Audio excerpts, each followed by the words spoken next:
Welcome to the AFR Saints channel, where we provide you daily content on your favorite team, the New Orleans Saints. Do us a favor and hit that subscribe button. Be sure to leave your comments below and smash that like button. Who dat? Right as we were signing off Tuesday night, we got word that the New Orleans Saints and Alvin Kamara have agreed to a 2-year extension that'll keep Kamara in New Orleans through 2026. It is a 2-year deal worth $24 million, a little over $22 million of it guaranteed. Kamara gets the contract extension that he sought this offseason that he and the team were unable to come to terms on, but now they do it here with the Saints 2-5, headed to play LA in Week 8 against the Chargers. I am impossibly torn here, y'all.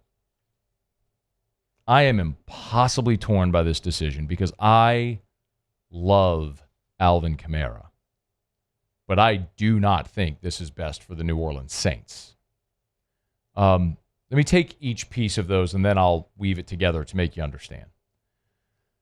First of all, I'm thrilled because I love Alvin Kamara.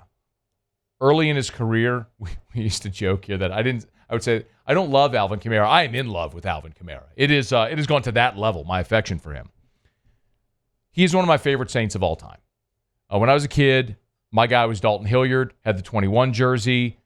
My first ever favorite player was Dalton Hilliard, and it would take a massive doing to overtake that degree of fandom from what you remember as a child. Now, Drew Brees is incredible. He's the best player in the history of the franchise. It feels like that's a completely different category. But I love Alvin, and he came at a time where you had gone back-to-back 7-9 seasons. It felt like, if you remember those conversations, which might be hard to remember now, but 14, 15, 16, those back-to-back 7-9 seasons, it felt like the championship window with Peyton Breeze had closed. And when that 17 draft class came in, and Alvin was a huge part of it, it sort of reopened that championship window as we saw in 17, 18, 19, 20. And we know they got close but never got over the hump. He was the Offensive Rookie of the Year in 2017. He came in at that time and accounted for 1,500 yards from scrimmage and 13 touchdowns. And man, off and running. At this point in his career, Alvin Kamara is the New Orleans Saints' all-time leader in touchdowns, all-time leader in rushing touchdowns, all-time leader in yards from scrimmage, all-time leader in all-purpose yards. He has hit pay dirt 85 times in his career. And on top of that, he's just awesome. Dude's over there munching on Airheads on the sideline. He's got his own Airhead. He's got his own cereal, the Kamara King Crunch. He's embraced New Orleans. There hasn't been any drama with Alvin Kamara. Even the loyalty. Think about this summer when Kamara said it. Like when he wanted to. This is in July where he talked about wanting to be in New Orleans, and it wasn't like he was chasing some crazy amount of money. You know, I think I've always told you I want to be a Saint for a long time, for as long as my career goes. And that's really all I'm looking for, really. I mean, you know, some people say the money don't matter. The money does matter, but in the grand scheme of things, I made a lot of money, and I do well off the field also. So there's kind of like a feel of like, okay, well, you know, I wanted to be fair, but at the same time, I'm not chasing nothing. You know what I'm saying? As far as money goes, I'm not chasing nothing that's outlandish or that's off-putting. That should be off-putting. So I don't know. I'm just doing my duty. Even in spite of that, of his desire to get a contract, he still showed up for off-season workouts. He showed up for training camp. He showed up for the games. He's played with busted ribs this year, man. When Kendre Miller's out there babying a hamstring he pulled the first friggin' day, Alvin Kamara's out there with busted ribs busting his ass. I love Alvin Kamara. And I'm excited for him. And I want him to be in the black and gold. Period. New paragraph. What I don't like is what this says about the direction of the organization. Because Alvin Kamara is one of the few players on the roster that still has on-field value and a tradable contract. We talk about this a lot over the years. one of the things that restructuring contracts over and over and over does is it makes a player financially bound to you because nobody is going to trade for that contract. A team isn't going to give you an asset to get a player and that player's bad contract. So that was a lot. We went through this whole thing with Mike Thomas. Hey, trade Mike Thomas.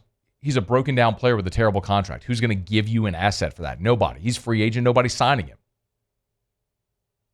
Cam Jordan. He's a declining player. No one's going to trade for Cam Jordan. If Cam Jordan were cut by the Saints, he were a free agent, someone would sign him and maybe see if he could be a rotational guy.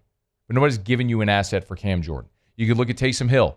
The way that thing's structured, he's got $17.9 million on his contract for next year. 17.7 of it's dead money.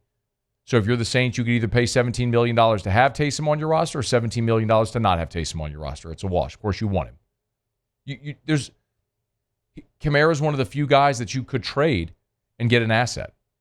The New Orleans Saints, as an organization, as a roster, need to get younger and less expensive. Signing 30-year-old Alvin Kamara to a 2-year extension makes you older and more expensive. Alvin can still play, and he's worthy of that contract. Absolutely, he is. And I'm glad he'll be in New Orleans.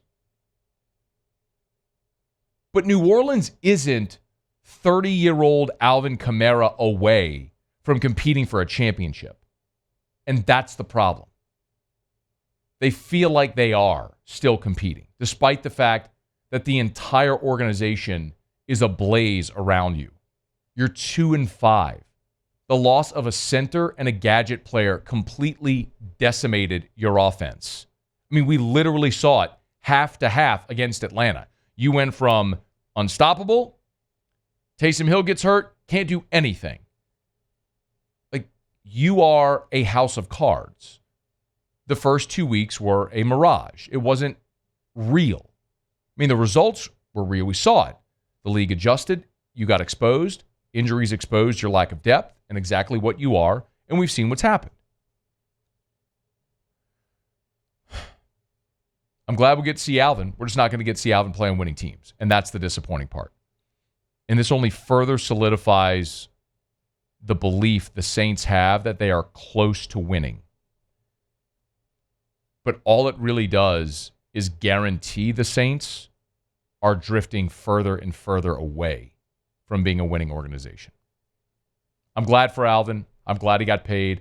Happy we'll still get to rock the 41 jerseys all over the dome. But this tells you what the Saints view their organization, their roster as right now. They view it as an organization and a roster that is able to compete. And you and I and everyone knows they're not even close. But you'll have a shiny toy. It's like pulling the brand new sports car into the driveway of a broken down house that needs a new roof, new air condition, broken windows. You got bigger needs. Saints just don't seem to see it. We all do. They just can't see the forest through the trees. Alvin Kamara, staying in New Orleans. Rock them Airheads, though. Fired up for it. Hey, thanks so much for watching. Please leave your comments. I love to interact. And be sure to hit the red subscribe button below.